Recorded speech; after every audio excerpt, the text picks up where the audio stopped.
वृंदावन केवल एक तीर्थ नहीं, यह प्रेम का एक ऐसा स्पंदन है जिसे केवल रसिक भक्त ही महसूस करते हैं। लेकिन कलयुग में इस प्रेम और निकुंज लीला के द्वार हमारे लिए किसने खोला? इतिहास के पन्नों में एक ऐसे संत का नाम आता है जो संत कम और साक्षात प्रेम के अवतार थे। ऐसे महापुरुष जिन्हें गुरु बनाने के लिए किसी मनुष्य के पास नहीं जाना पड़ा, क्योंकि स्वयं निकुंजेश्वरी श्री राधा रानी ने इन्हें अपना शिष्य बनाया। ऐसे महापुरुष जिन्हें रसिक संतों ने भगवान श्री कृष्ण के बंसी का अवतार कहा, वही बंसी जो भगवान के अधूरों पर लगकर प्रेम की तान छेड़ती थी, वही बंसी कलयुग में से ही हरिवंश महाप्रभु बनकर आई। आज हम यात्रा करेंगे मथुरा के बाद गांव से लेकर वृंदावन के सेवा कुंज तक। हम जानेंगे कि अद्भुत लीलाएं, उनकी रचनाएं और उनके राधा वल्लभ संप्रदाय की नींव रखी। इस कथा का आरंभ होता है 500 वर्ष पहले। स्थान था मथुरा के पास स्थिर एक छोटा सा गांव बादग्राम। समय था विक्रम संवत 1559 वैशाख मास के शुक्ल पक्ष की एकादशी, जिसे मोहनी एकादशी भी कहते हैं। इस पावन घड़ी पे श्री हित हरिवंश महाप्रभु का जन्म हुआ। उनके पिता का नाम श्री व्यास मिश्र और माता का नाम तारा देवी था। भक्तमाल में इनके परिवार का वर्णन बहुत ही रोचक है। इन्हें पिता व्यास मिश्र जी ने 9 भाई थे, लेकिन नियत देखिए, सबसे बड़े भाई नरसिम्हा आश्रम जी संन्यास ले चुके थे। अन्य भाई भी गृहस्थ सुख में नहीं थे, केवल व्यास मिश्र जी ही गृहस्थ थे। इसलिए जब हरिवंश जी का जन्म हुआ तो केवल पुत्र नहीं बल्कि अपने पूरे वंश कुलदीपक बनकर आए। माता पिता ने उन्हें प्राणों से भी अधिक स्नेह करते थे, लेकिन वह बालक साधारण नहीं था। जन्म लेते ही बच्चे रोते हैं, वहीं इन्हें जिह्वा पर एक स्पष्ट नाम था और वो ध्वनि थी राधा। वे जन्मजात राधा नाम के प्रेमी थे। उस समय इनकी आयु 5 वर्ष थी। वे सखाओं के साथ खेल रहे थे और अचानक एक पुराने सूखे और गहरे कुएं में कूद गए। माता पिता व्यास मिश्र बदहोश होकर दौड़े।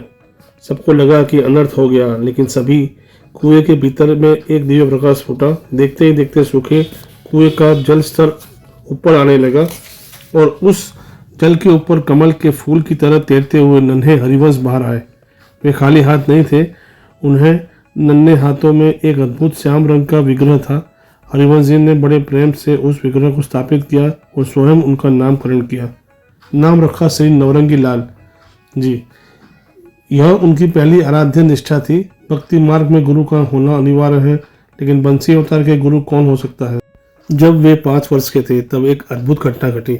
उन्हें साक्षात राजेश्वरी नित्य निकुंजेश्वरी श्री राधिका जी के दर्शन हुए। श्री जी ने स्वयं उन्हें हित यानी प्रेम का मंत्र दिया और अपनी सहचरी के रूप में स्वीकार किया। सिखाई 8 वर्ष की आयु में उनका उपनयन हुआ और 16 वर्ष की आयु में विवाह। लेकिन जब माता पिता गोलोकवासी हो गए तो 32 वर्ष की आयु में हरिवंश जी ने सब कुछ त्याग दिया और वृंदावन की राह पकड़ ली। वृंदावन आते समय चीरवाल गांव पहुंचे। आत्मदेव नामक एक ब्राह्मण के पास ठाकुर जी का प्राचीन विग्रह था। आत्मदेव को स्वप्न आया। स्वप्न में भगवान ने आदेश दिया, हे ब्राह्मण, तुम मेरी सेवा बहुत कर चुके, अब मेरा समय वृंदावन जाने का है। अपनी दोनों पुत्रियों की कृष्णदा दासी और मनोहरी का विवाह हरिवंश जी से कर लो और दहेज के रूप में उन्हें मुझे सौंप दो। आत्मदेव जी ने प्रभु की आज्ञा मानी। उन्होंने अपनी पुत्रियों का विवाह हरिवंश जी से करा दिया। विदाई के समय वह विग्रह उन्हें सौंप दी। यही वह विग्रह है जिसे आज सभी लोग राधा वल्लभ के नाम से जानते हैं। श्री राधा वल्लभ लाल को लेकर महाप्रभु संबंध वृंदावन आए। उस समय वृंदावन एक घना जंगल था। उन्होंने सबसे पहले मदन टेरर नामक ऊंचे टीले पर निवास किया। यहाँ आकर उन्होंने श्री राधा वल्लभ संप्रदाय की विधिवत स्थापना की, जब भक्ति और आधार विधि नहीं बल्कि प्रेम है। महाप्रभु ने उस समय दिव्य दृष्टि के ब्रज से 4 लुप्त तीर्थों को पुनः खोज निकाला। पहला सेवा कुंज, दूसरा रास मंडल, तीसरा बंसीबट और चौथा मानसरोवर। वे सेवा कुंज में ही रहे। श्री राधा वल्लभ लाल का प्रथम उत्सव मनाया गया। श्री हित हरिवंश महाप्रभु ने भक्ति जगत को अनमोल ग्रंथ दिए।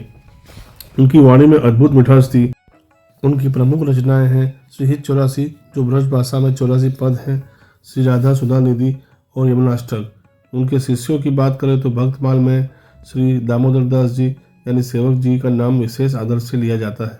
वही महाप्रभु के हित को सही से समझ पाए और उनके प्रथम प्रधान शिष्य बने। वृंदावन के महान संत स्वामी हरिदास जी और हरिराम व्यास जी इनके अभिन्न सखा थे।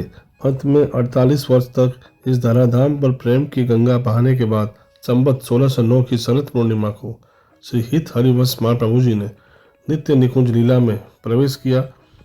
जय जय श्री राधा वल्लभ लाल की जय हो। श्री हरिवंश पुराण प्रभु की जय हो। जय जय श्री राधे राधे राधे।